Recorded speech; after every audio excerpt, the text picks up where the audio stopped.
In the 70s in England, when you were with your bands and when all of that was happening, was there a feeling at that time that it was really happening there and there was nowhere else to be and it was really exciting and you were all discovering? I mean, bands like the Sex Pistols, Clash, you, Susie and the Banshees, that whole thing, in a way it kind of reminded me of, like, you know, in the 60s when the Stones and the Who and all those people discovered blues records. It was like all of you kind of were picking up on things like Iggy or Lou Reed or the New York Dolls or that whole kind of scene. And to me, that's how punk started, really, in England, didn't it? I mean, it was very influenced by America. Oh, yeah, totally, especially since that British invasion stuff. I mean, you know, the swap of culture, especially the swap of popular music, is massive. So, yeah, I mean, really, punk rock, to me, was inspired totally by Iggy and MC5 and Velvet Underground. I mean, there still are the people I like. You know, Suicide, group, and the New York Dolls, all those groups are really the people who excited me the most. So yeah, I mean, I really felt that punk rock happening was so great because it was happening in America, well, at least in New York.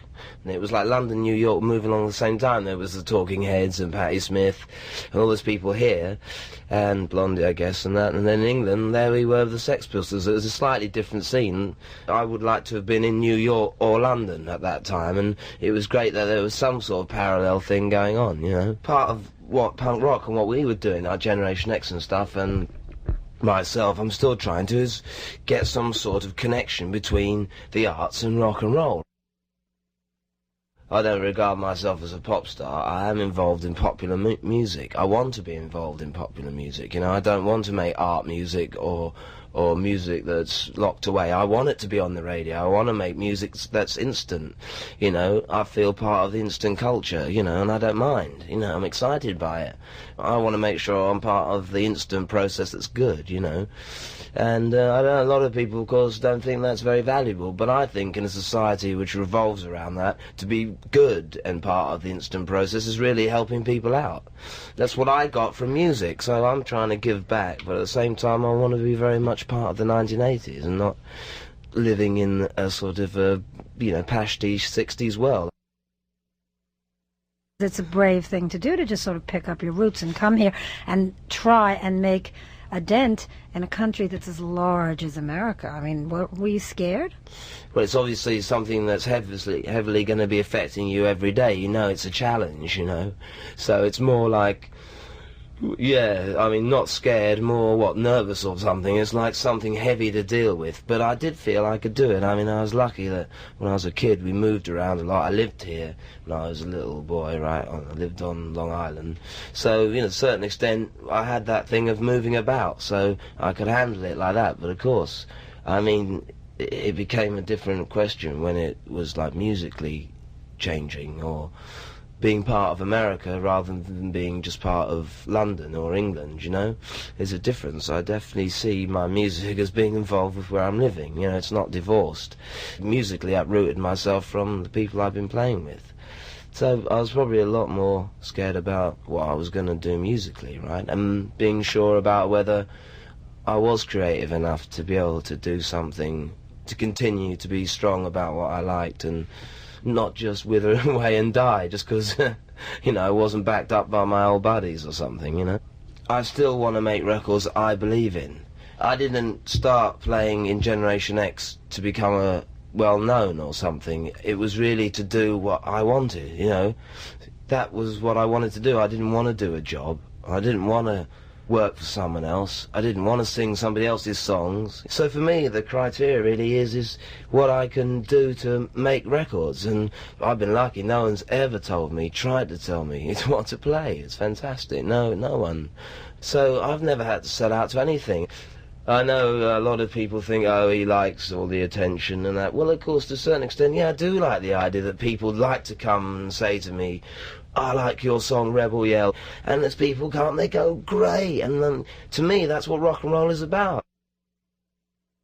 You said that you don't feel like a pop star, and yet you look like a pop star. I guess to most people looking at you, you're wearing now, as we speak, a variety of things around your neck and earrings and tattoo and leather vest and spiky blonde hair, and you've got, you know, this great face.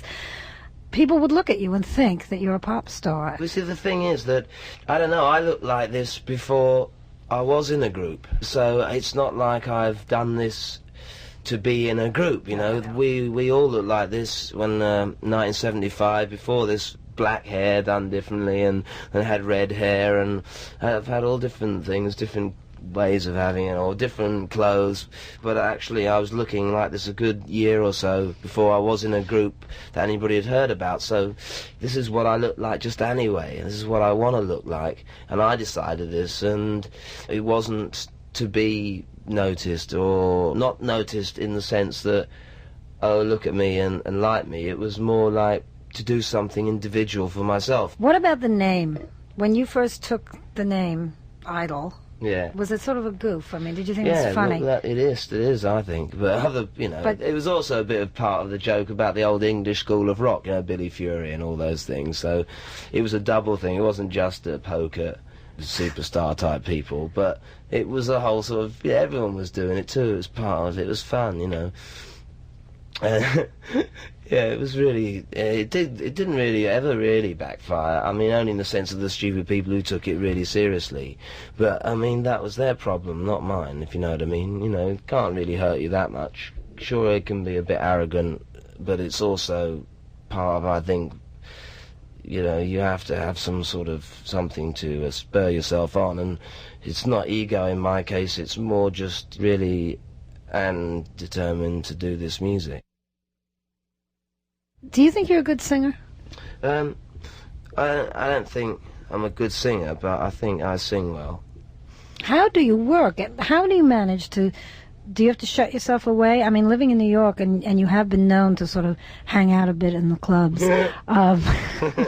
That's the whole thing about us, I think, that's different from other rock and roll people, is that they stopped having clubs to hang out in, and we've kept it up with the people, if you know what I mean.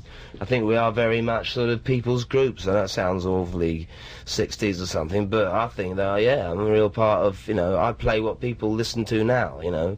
They don't go home and just put it on, you know, they'll be driving around or walking on the street in New York. You could listen to my records everywhere. My records are for everywhere, you know. I know what you mean, yeah, I do hang out in the clubs, but like I say, my music is a springboard from everything that's around me. I know there's another sort of corny sort of thing, but it really is, because that's the sort of lives we lead, and especially in New York, where there is no escape. What about performing? Are you going to get a band together and go out on the road soon? Yeah, December the 1st we're going to start. How long are you going to be out for? God knows, for the rest of my life.